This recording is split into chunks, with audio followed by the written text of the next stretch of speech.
गुना जिले में वन भूमि पर अतिक्रमण की समस्या पैर पसार रही है। 2 दिन पहले बमोरी क्षेत्र में 2 पक्षों के आमने सामने आने में एक व्यक्ति की मौत हो चुकी है। इधर वन विभाग में सब कुछ ठीक ठाक नहीं चल रहा है। इसका ताज़ा मामला आज उस समय सामने आया जब अपने विभागीय अधिकारियों कर्मचारियों की समस्या संबंधी ज्ञापन लेने विभाग के मुखिया डीएफओ नहीं पहुंचे, जबकि कर्मचारियों का कहना है कि ज्ञापन सौंपने से एक दिन पूर्व इस संबंध में बकायदा डीएफओ को ज्ञापन संबंधी सूचना दी थी। डीएफओ की कार्यप्रणाली से कर्मचारियों में नाराजगी व्याप्त है।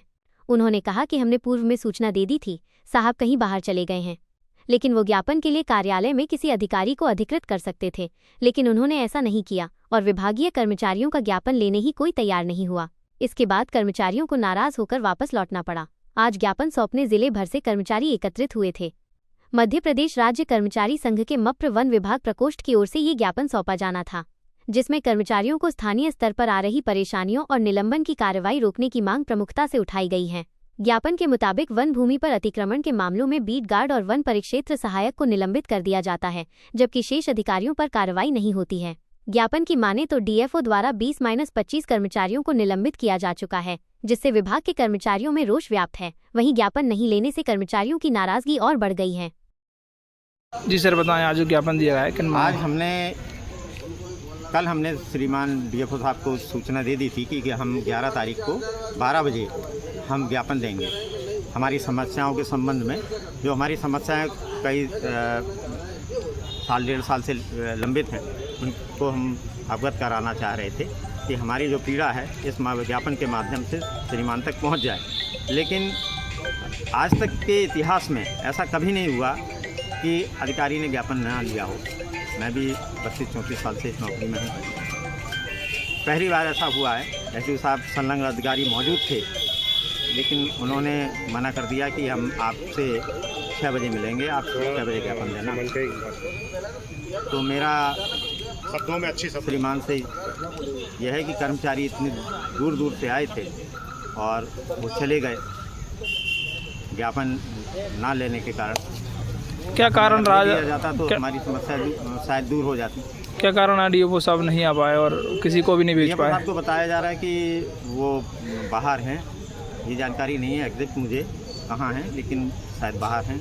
लेकिन वो अधिकृत कर देते किसी अधिकारी को ज्ञापन लेने के लिए। हमारा कोई ऐसा इशू नहीं था कि हम किसी को और को भी ज्ञापन दे, जिसको अधिकृत कर देते उसे ज्ञापन दे देते, क्योंकि साहब तक तो पहुँचना ही है, निराकरण साहब को करना है। लेकिन उसके लिए भी उन्होंने मना कर दिया कि कोई ज्ञापन ना ले, या जैसा बता रहे हैं एसडीओ साहब मैं नहीं ले पाऊँगा, आप खुद ही लेंगे। तो किन मांगों को लेके ज्ञापन दिया था जी? ज्ञापन हमारी वन विभाग में कई समस्याएं हैं, और जैसे हमारी कर्मचारियों की ऊपर हमले होते हैं, उनको जो मेडिकल प्रोसीजर है बहुत लंबा और बहुत परेशान करने वाला है। व्यक्ति को तत्काल लगाना पड़ता है पैसा, घायल होते हैं, निलंबन किया जाता है अनावश्यक।